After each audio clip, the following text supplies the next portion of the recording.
Саламатсыздарбы, Кыргызстан телеканалынын көрүүчүлөрү. Эфирде социалдык тармактардан алынган кызыктуу жаңылыктардын топтому. Аны менен мен Кишимжан Рыспекова тааныштырам. УКМКнын төрагасы Камчыбек Ташиев ооруканада. Бул тууралуу УКМКнын басма сөз кызматы билдирди. Ден соолугуна байланыштуу ал ооруканада. Анын абалы канааттандырарлык. Кооптонууга негиз жок. Жакында ал жумушка кайтып келет деп билдирди Улуттук коопсуздук боюнча мамлекеттик комитеттен. Эске салсак, кечээ социалдык тармактарда Ташиевдин абалы начарлап, ооруканага жеткирилгендиги тууралуу маалыматтар тараган эле. Айрым маалыматтарга караганда Камчыбек Ташиевдин жүрөгүнөн маселе жаралып, ооруканага түшкөн.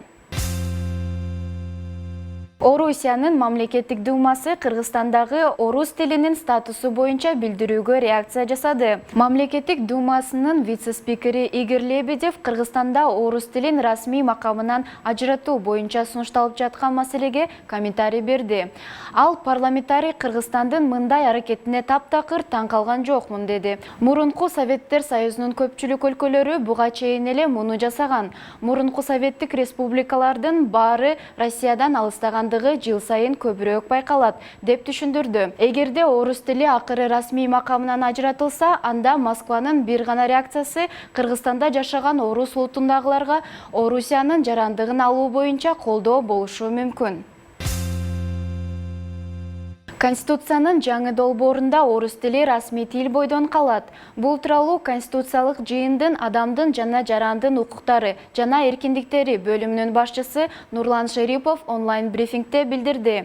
Анын айтымында ар кандай сунуштар болгон, бирок Конституциялык жыйындын мүчөлөрү баш мыйзамда кыргыз тилинин мамлекеттик, орус тилин өлкөнүн расмий тили катары калтыруу чечимин кабыл алышты. Эскерте кетсек, кечээ Конституциялык жыйындын мүчөсү Садирдин Төралиев орус тилин расмий статусунан ажыраттууну сунуштаган. Анын айтымында жаштар кыргызча сүйлөбөй калышкан. Бул коомдук кеңири талкууну жараткан.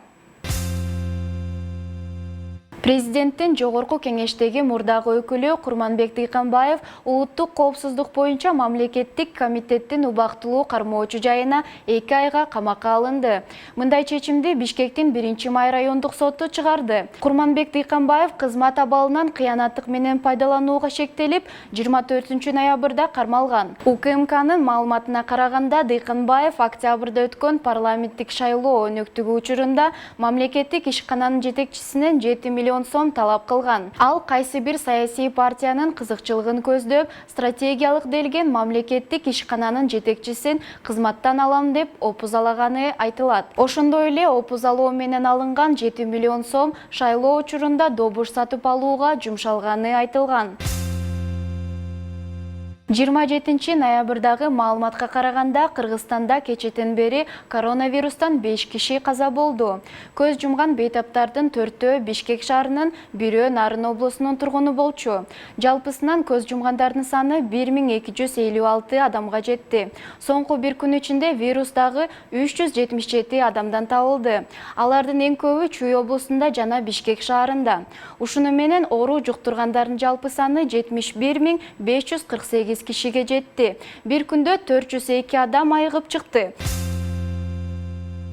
Өзбекстан медициналык максатта кара курай өстүрүп колдонуу үчүн мальталык компания менен келишим түздү. Мальтанын Мелабис компаниясы менен түзүлгөн келишимге ылайык, кара курай Сырдария облусунун Сардаба районундагы 3000 гектар жерге өстүрүлөт. Бул тууралуу 26 ноябрда Өзбекстандын маалымат каражаттары өкмөткө таянып жазышты. УЗА маалымат агенттиги кабарлагандай, өндүрүм негизинен чет өлкөлөргө экспортко кетет. Ошондой эле бул долбоорду ишке ашыруу максатында алгач 33 миллион доллар көлөмүндө инвестиция салынат. Сырдария облусунда жогорку технологиялык завод жана өндүрүм иштеп чыгарыш үчүн тиешелүү лабораториялар курулат. Бул үчүн 100 жаңы жумушчу орун пайда болот деп болжолдонууда. Режиссер Тынчтык Абылкасымовдун «Чек арада» аттуу тасмасы Ирандын борбору Тегеран шаарында өткөн каршылык эл аралык кинофестивалда сыйлыкка ээ болду.